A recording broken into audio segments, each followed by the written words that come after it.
कैसे हो आप लोग। तो फिर से आज आपका स्वागत है चिल्ड्रन चॉइस एकेडमी में। तो आज हम डे नंबर 11 पे पहुंच चुके हैं।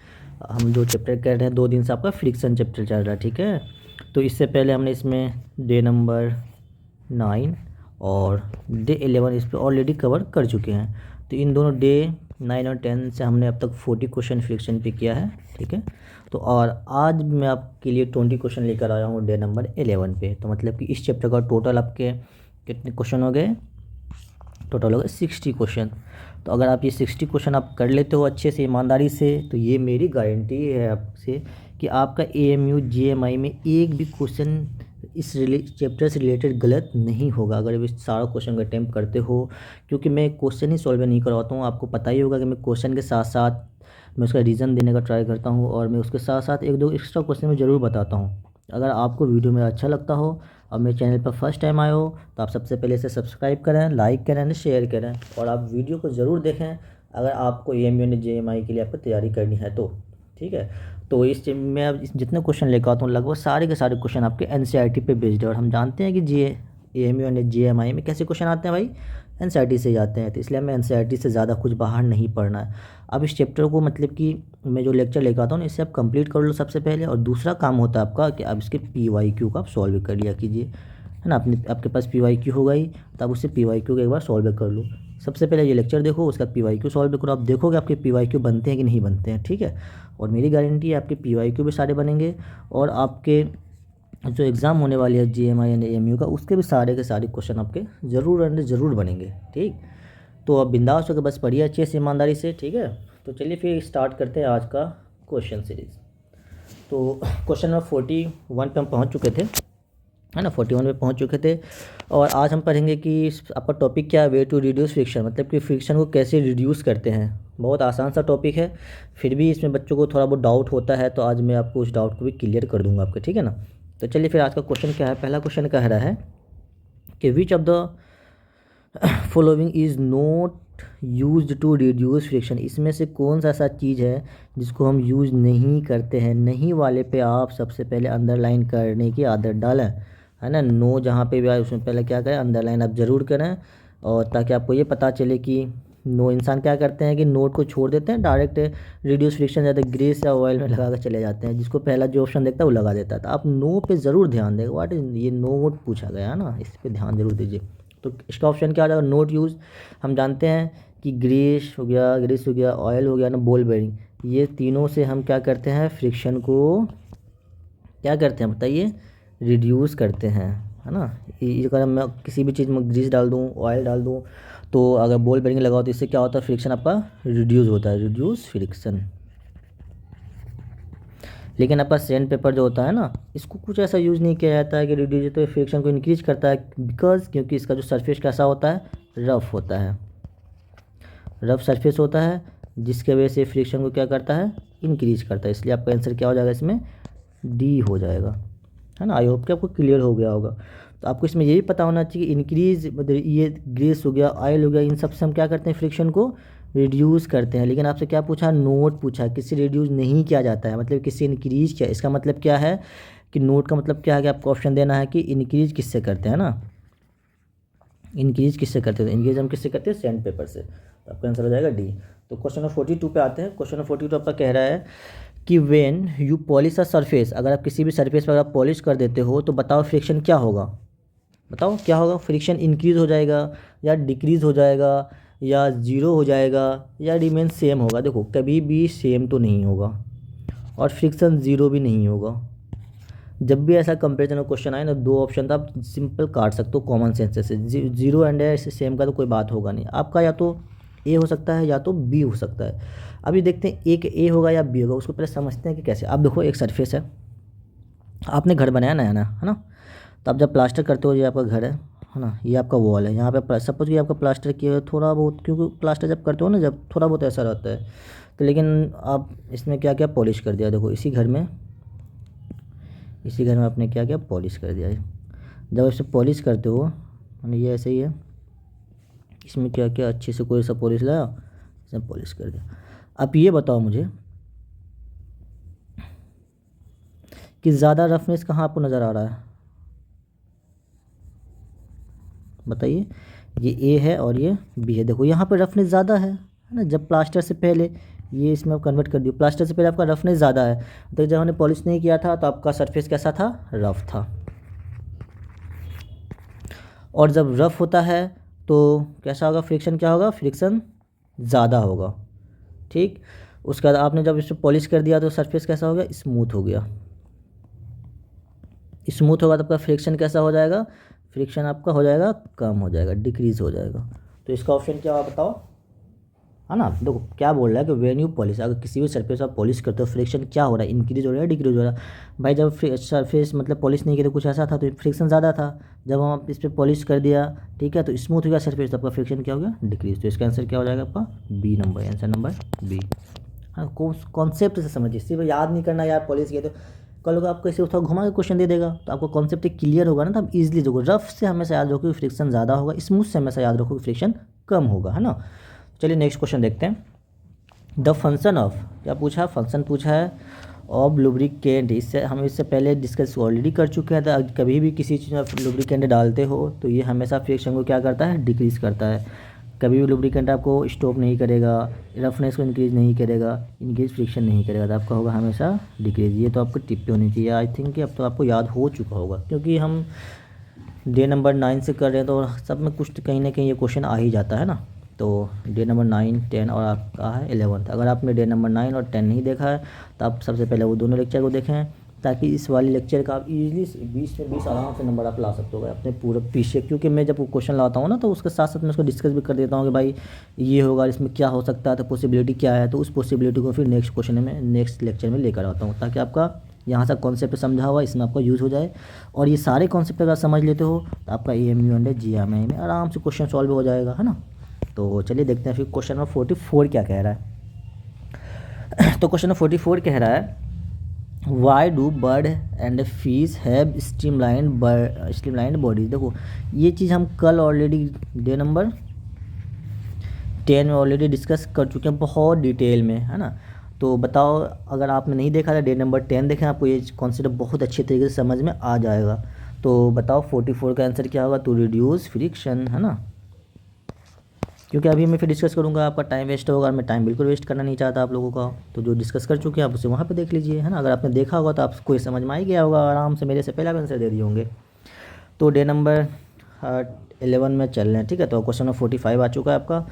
The parachute help to sky driver and safety because of. देखो ये वाला भी कुछ ना कुछ डिस्कस कर चुके हैं। ये क्यों होता है, पैराशूट हमें हेल्प क्यों करता है, लैंड सेफ्टी के लिए, क्योंकि इसके अंदर क्या होता है, एयर रेजिस्टेंस होता है ना। क्या करता है ये, एयर रेजिस्टेंस। जब एयर रेजिस्टेंस देखो ज़्यादा होगा तो आपका फ्रिक्शन क्या हो जाएगा, यहाँ पे फ्रिक्शन आपका इंक्रीज़ करेगा। अब फ्रिक्शन कभी भी इंक्रीज होता है तो वो क्या करता है, आपको किसी बॉडी को स्टॉप करने में हेल्प करता है। तो सिंपल सा देखो कॉन्सेप्ट आपको यहाँ पे क्लियर हो गया कि अगर पैराशूट वगैरह जब हम यूज़ करते हैं, क्यों यूज़ करते हैं, देखो जब वो नीचे गिरने लगता है तो आपका एयर प्रेशर बढ़ेगा, है ना। नीचे आएगा, एयर बढ़ेगा तो फ्रिक्शन बढ़ेगा तो वो आपको स्टॉप करने में हेल्प करता है फ्रिक्शन। तो इसी वजह से फाइनली वो जब आता है धीरे धीरे नीचे तो आगे स्टॉप हो जाता है। तो इसका आंसर हो जाएगा ए। तो ग्रेविटी से इसका कोई लेना देना है नहीं। रोलिंग फ्रिक्शन, स्लाइडिंग फ्रिक्शन, जब भी आपका एयर वगैरह का बात आ जाए तो अभी दोनों फ्रिक्शन को सबसे पहले फुर्सत में से कट कर देना है ना। क्योंकि ये rolling friction, sliding friction, static friction, kinetic friction, ये सारे के सारे फ्रिक्शन किस में लगते हैं, आपके सॉलिड वाले सरफेस में लगते हैं। अब दो एडवांटेज ऑफ फ्रिक्शन पे कुछ क्वेश्चन लेकर आए हैं, ठीक है। तो इसमें देखते हैं कि एडवांटेज क्या क्या है, इस पर कैसे कैसे आपके क्वेश्चन पूछे जा सकते हैं। एडवांटेज ऑफ फ्रिक्शन, देखो फ्रिक्शन हेल्प अस, तो सिंपल सा क्वेश्चन है, फ्रिक्शन हमें क्या चीज़ में हेल्प करता है, लिखने में हेल्प करता है। हाँ, मैं लिख रहा हूँ तो फ्रिक्शन की हेल्प से ही लिख रहा हूँ, अगर फ्रिक्शन नहीं होगा तो मैं नहीं लिख सकूँगा, ठीक है। दूसरा कि चलने में हेल्प करता है, बिल्कुल हाँ। किसी भी ऑब्जेक्ट को होल्ड करने में हेल्प करता है, बिल्कुल हाँ। तो आपका आंसर क्या हो जाएगा, बिल्कुल हाँ, तो बिल्कुल डी आंसर हो जाएगा इसका, ठीक है। ये तीनों आपका है राइट आंसर। तो ये आपको अगर आपको सिर्फ ऑप्शन में ए दे दे, है ना, इसमें बोले कौन सा नहीं है, ए दे दे, बी दे दे, मतलब हमें किसी भी चीज़ में चलने के लिए और स्टॉप करने के लिए, होल्ड करने के लिए, ये सब चीज़ के लिए हमें फ्रिक्शन हेल्प हमें करता है, ठीक। तो क्वेश्चन नंबर 47 क्या कह रहा है, विच टाइप ऑफ फ्रिक्शन, क्या पूछा, type of friction use in car brake, जब हम कार को ब्रेक लगाते हैं तो कौन सा फ्रिक्शन यूज़ होता है। जब भी ये दो कार ब्रेक कार वगैरह, ये कौन सा पार्ट आ गया आपका, सॉलिड की बात हो रही है। अगर सॉलिड की बात हो रही है तो फ्लूइड का यहाँ पे क्या काम, तो फ्लूइड को पहले थोड़ा सा कट कर दीजिए, है ना। अब हमें मेरा बचा rolling friction, sliding friction, static friction. हम जानते हैं कि स्टैटिक फ्रिक्शन कब लगता है, बताओ। हमने आपको कई बार डिस्कस मैंने कर चुका है कि स्टैटिक फ्रिक्शन आपका हमेशा लगता है रेस्ट बॉडी के केस में, जब आपका बॉडी रेस्ट में हो। यहाँ पे कह रहा है कि कौन सा फ्रिक्शन कार में यूज़ करता है। भाई कार तो आपको चल रहा होगा तभी तो फ्रिक्शन लगेगा, उसमें ब्रेक लगाओगे आप तो स्टैटिक फ्रिक्शन मतलब कार मोशन में है तो इस वाले को कर दो, क्योंकि ये स्टैटिक फ्रिक्शन ही हमेशा हमेशा रेस्ट बॉडी के केस में लगता है। अब आता है रोलिंग और स्लाइडिंग। तो देखो रोलिंग और स्लाइडिंग में क्या हो सकता है, हम क्या बोले थे, कोई बॉडी को रोल कर रहा होता मतलब कि उसमें लगता है आपका रोलिंग फ्रिक्शन, और कोई बॉडी का स्लाइड कर रहा होता उसमें लगता है आपका स्लाइडिंग फ्रिक्शन। अब बताओ ये क्या रोल कर रहा है, जो आपका सपोज कि आपका व्हील है ना, और यहाँ पे आपका ब्रेक वगैरह कुछ होता है, तो ये ब्रेक इसमें अगर आएगा लगेगा इसके अंदर ब्रेक, तो क्या ये है ब्रेक पेड, क्या ये रोल करेगा इस पर स्लाइड करेगा ना, इसको इस पर आके चिपक जाएगा, मतलब इस पर स्लाइड करेगा, तो रोलिंग तो यहाँ पे हो नहीं रहा, तो इस वजह से आपका रोलिंग फ्रिक्शन भी नहीं होगा। तो आपका कौन सा फ्रिक्शन हो जाएगा, स्लाइडिंग फ्रिक्शन हो जाएगा, है ना। तो चलिए देखते हैं क्वेश्चन, अभी आपको समझ में आ गया आपको वो क्वेश्चन। अब क्वेश्चन नंबर 48 क्या कह रहा है, what happen if there is no friction. अगर फ्रिक्शन ही नहीं हो तो क्या क्या हो सकता है। वी कैन वॉक ईजिली, नहीं भाई हम फ्रिक्शन के बगैर ईजिली नहीं वॉक कर सकते हैं। आप एग्जांपल ही ले लो, आप एक सरफेस है, ये आपका सरफेस है सपोज, ये आपका नॉर्मल सरफेस है और एक सरफेस ये है, ठीक। तो इसमें मैंने आपका ऑयल वगैरह कुछ गिरा दिया इस सरफेस पे, तो आप इस पर चलने का ट्राई करना और इस पर चलने का ट्राई करना। आप देखना कि इस पर आप इजीली मतलब वॉक कर सकोगे, लेकिन इस पर वर्क करने में बहुत दिक्कत होगा या नहीं कर सकोगे, क्योंकि यहाँ पे ऑयल गिर चुका है। ऑयल गिर चुका तो फ्रिक्शन क्या हो चुका, कम हो चुका है, मतलब फ्रिक्शन एक हिसाब से मानो तो ख़त्म हो गया, ठीक है। इस वजह से यहाँ पे आप कभी ऑयली सरफेस पर आप नहीं चल पाओगे अच्छे से। तो क्या हम जब अगर फ्रिक्शन ही नहीं हो तो हम अच्छे से चल पाएंगे, नहीं, बिल्कुल नहीं। वी कैन स्टॉप इजली, नहीं रुक सकते हैं इजीली। अगर यहाँ पे आप गिरते हो तो सपोज अगर इस सरफेस पर अगर आ भी गए ना आप, तो यहाँ पे अगर स्लिप करोगे तो आप यहाँ पे आकर रुकोगे, मतलब कि आपका समझ जाओ क्या हो सकता है, ठीक। तो समझ गए होंगे, समझदार हो।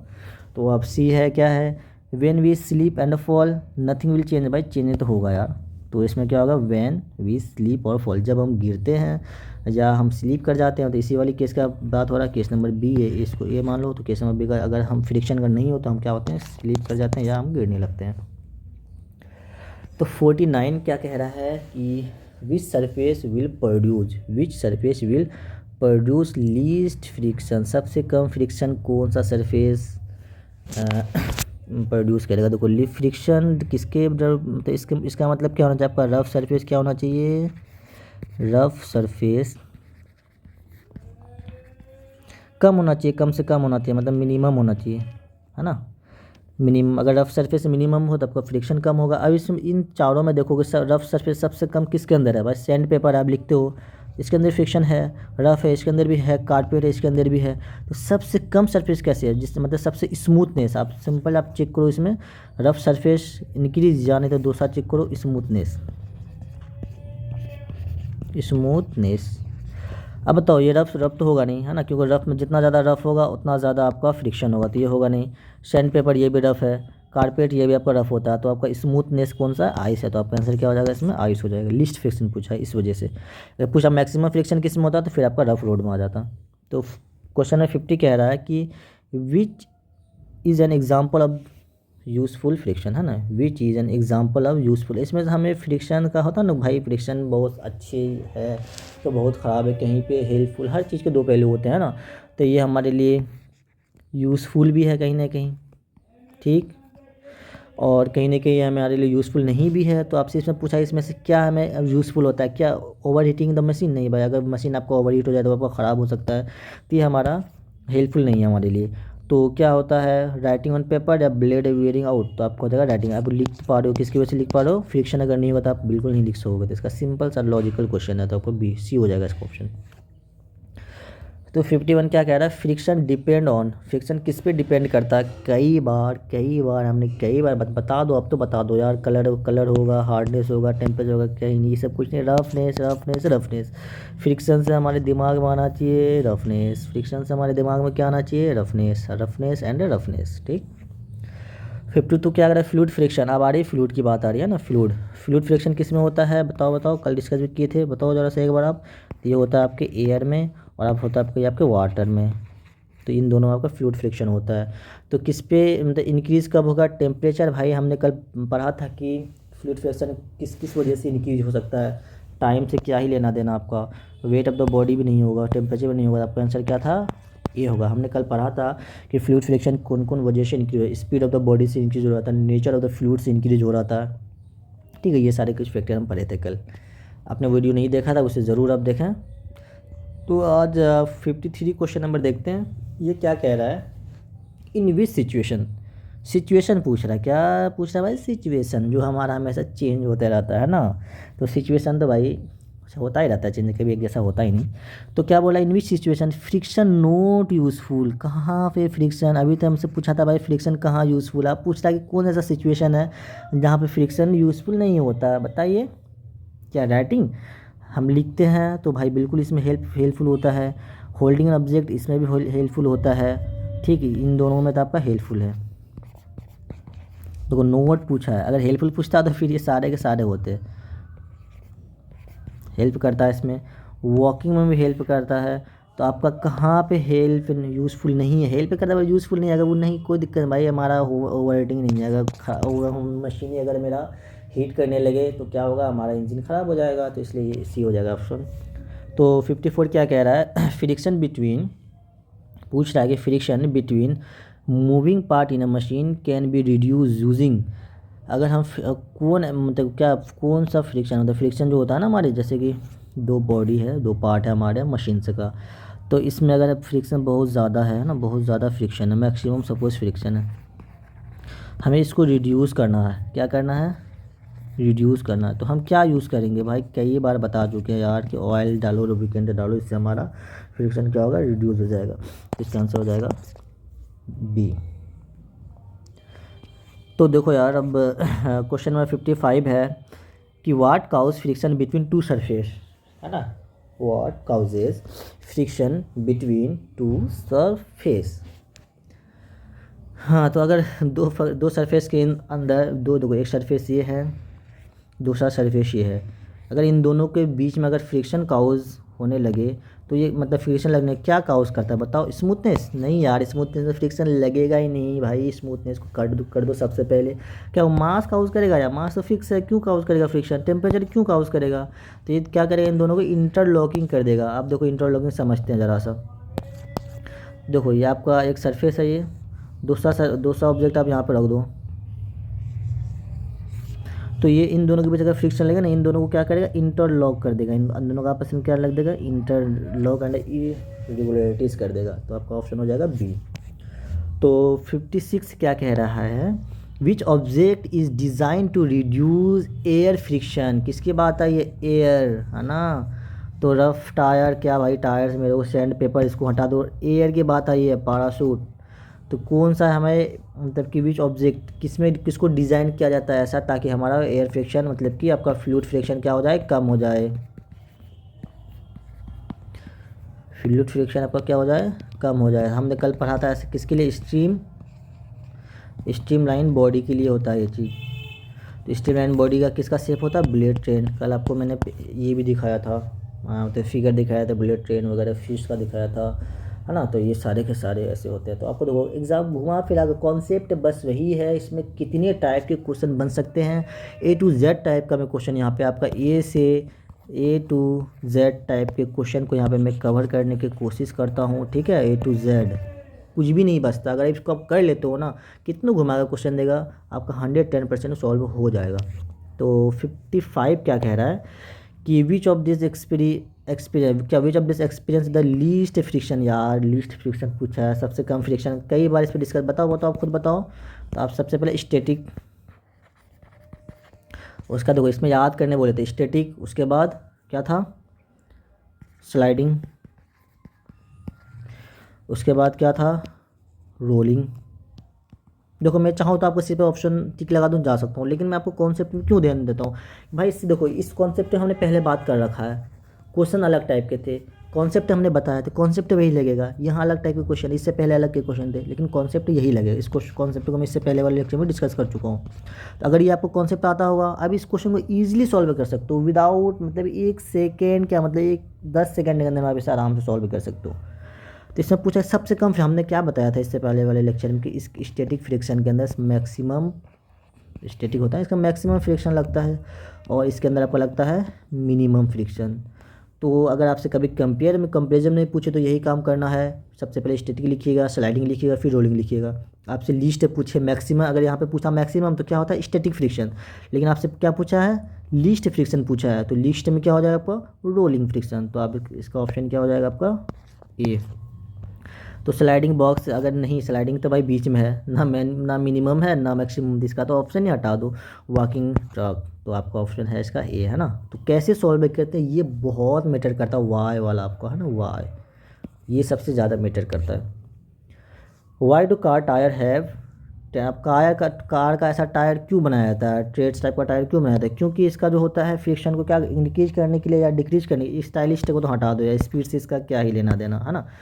तो 58 का बताओ, टू इंक्रीज फ्रिक्शन इंक्रीज होगा तो वो आपका मतलब रोड और इन कार के बीच में आपका क्या होगा फ्रिक्शन इंक्रीज हो जाएगा, तो मतलब एक्सीडेंट होने वगैरह कम चांस रहेगा, ताकि इसको रोड को कभी ना छोड़े गाड़ी, है ना। रोड अगर गाड़ी आप चला रहे हो तो अगर इस रोड को ही छोड़ दिया तो भाई तो आप यहाँ आके फॉल करोगे, अगर ये रोड को नहीं चला आराम से जाओगे स्मूथनेस। इसलिए कार और रोड के बीच हम चाहते हैं कि हमारा सरफेस रफनेस हो और आपको मतलब कि दोनों में फ्रिक्शन ज़्यादा हो ताकि वो गिरे वगैरह नहीं। आप देखो आप चलते भी हो, आप कभी टाइल्स वाले सरफेस पे चल के देखना और कभी सिंपल सरफेस पे चल के देखना। आप देखना ये जब आप टाइल्स पे चलोगे ना यहाँ आपको थोड़ा दिक्कत होगा चलने में, स्लिप नहीं, मतलब ये क्यों होता है, ये स्मूथ होता है, टाइल्स वाला सरफेस आपका स्मूथ होता है और सिंपल जो आपका रोड होता है वो कैसा होता है रफ़ होता है, रफ़ होता है, स्मूथ होता है, इस वजह से आपको वॉक करने में दिक्कत होती है। रफ़ होता है तो आराम से बिंदास होकर चलते हो आप, ठीक। तो इसीलिए यहाँ पे फ्रिक्शन को इनकी मतलब कि इंक्रीज़ किया जाता है टायर एंड रोड के बीच में, ताकि हमारा गाड़ी स्लिप ना करे, एक्सीडेंट ना करे। अगर नहीं होगा तो फिर भाई देखो कहाँ से कहाँ गिर रहे हो। तो आई होप कि ये कॉन्सेप्ट आपको आप क्लियर हो गया होगा। तो 59 क्या कह रहा है, what happen when you rub your hand together. एक हैंड ये है, दूसरा दोनों हैंड को अगर आप रब करने लगो आपस में तो देखो दोनों कांटेक्ट में आएगा। जब दोनों कांटेक्ट में आएगा तो कौन सा फ्रिक्शन लगेंगे आपका, क्या लगेगा, सॉरी फ्रिक्शन लगेगा आपका, कौन सा फोर्स लगेगा, फ्रिक्शन लगेगा। अब जब फ्रिक्शन लगेगा तो क्या काउज करेगा, हीट काउज करेगा, ठीक है। तो क्या हैंड कूल, नहीं कूल तो कभी नहीं होगा, कूल इतना कूल बनने की ज़रूरत नहीं है, कूल नहीं होगा, आप हीट होगा। एंड स्लिपी क्यों होगा भाई, तो आपका हीट नो इफेक्ट तो होगा ही होगा, तो आपका हो जाएगा हीट काउज करेगा। सिंपल जब दो बॉडी आपस में कॉन्टेक्ट में आते हैं फ्रिक्शन लगता है, फ्रिक्शन लगेगा तो आपका हीट काउज होगा। आज का लास्ट क्वेश्चन है और फ्रिक्शन का अंतिम विदाई यानी लास्ट क्वेश्चन है, क्वेश्चन नंबर 60 है। तो इसमें क्या देखते हैं, क्या है इसमें, विच ऑफ दिस मटेरियल पूछा है कि जिसमें हाईएस्ट फ्रिक्शन होगा। यार बता दो आप प्लीज़, मुझे बताने की इसमें ज़रूरत ना पड़े।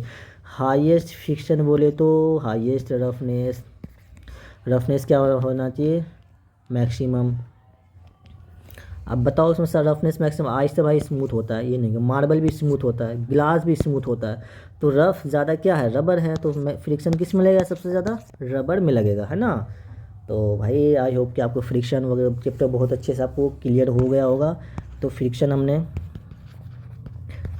3 लेक्चर में कवर किया टोटल, मतलब कि आपका डे नंबर 9, डे नंबर 10 और आज है आपका डे नंबर 11। तो आपका इसमें मतलब टोटल क्वेश्चन आपको मैं सब में 20-20 करवाया हूँ, तो आपका टोटल 60 क्वेश्चन आपके कवर हो गए। तो मोर देन इनफ होता है इतना क्वेश्चन, आप ये क्वेश्चन लगाएं उसके बाद आप PYQ अलीगढ़ या JMI का एक बुक ले लें आप, तो PYQ या कोई सा भी लगा लें, मतलब जनरली मैं तो कहूँगा PYQ ही लगाएं। तो ये 60 क्वेश्चन करने के बाद PYQ लगाएं, आपको देखें कि ये क्वेश्चन आपके बन रहे हैं नहीं बन रहे हैं। अगर आपके PYQ बन रहे हैं तो आपको कॉन्सेप्ट बहुत अच्छे से समझ में आ रहा है, अगर आपको कॉन्सेप्ट समझ में आ रहा है तो मतलब कॉन्फिडेंस बढ़ेगा। तो आप PYQ लगाएं और बिंदास तक आप एग्ज़ाम में जाएं और एग्ज़ाम आप 4 का आएँ। तो आप ज़रूर बताइएगा कि ये आपका जो मैं वीडियो आपके लिए ला रहा हूँ ये आपके लिए हेल्पफुल हो रहा है या नहीं हो रहा है। अगर ये आपको मज़ा आ रहा है पढ़ने में तो आप ये भी हमें शेयर करें, कमेंट करें ज़रूर, सर बहुत अच्छा पढ़ा रहे हो, मतलब कमेंट करो यार। अगर आपको अच्छा लगता तो लाइक करो, अपने दोस्तों को शेयर करो और सब्सक्राइब तो बिल्कुल करना ना भूलें। तो अगर आपको वीडियो अच्छा लग रहा हो तो आप वो भी हमें बताएं कमेंट करके। अगर आपको वीडियो ख़राब लग रहा हो, कोई दिक्कत हो कि सर मुझे इस क्वेश्चन पे डाउट है, ये क्वेश्चन मेरे को समझ में नहीं आया सर यहाँ पे ऐसे न ऐसे, कुछ भी दिक्कत हो या आपको अच्छा भी लग रहा हो तो प्लीज़ आप कमेंट ज़रूर करना, कमेंट हर हाल में करना ज़रूरी है। और आप वीडियो को लाइक करें एंड शेयर करें। सबसे ज़रूरी बात है कि आपको सब्सक्राइब करना तो बिल्कुल नहीं भूलना है, ताकि आपके पास नोटिफिकेशन आता रहे, क्योंकि मैं अभी अलग अलग लेक्चर लेकर आऊँगा इसके बाद। अभी तो ये आपका क्वेश्चन सीरीज चल रहे हैं साइंस के, और मैं सोच रहा हूँ मैथ्स का भी लाऊँ। तो फिलहाल आपका मैं पहले साइंस कंप्लीट करता हूँ। तो thank you so much for watching this video. आपका मोस्ट वेलकम है। आप फिर कल ज़रूर आएँ आप, ठीक है। तो फिर मिलते हैं कल, तब तक के लिए ओके बाय। ख्याल रखें अपना, खुश रहें। Thank you so much.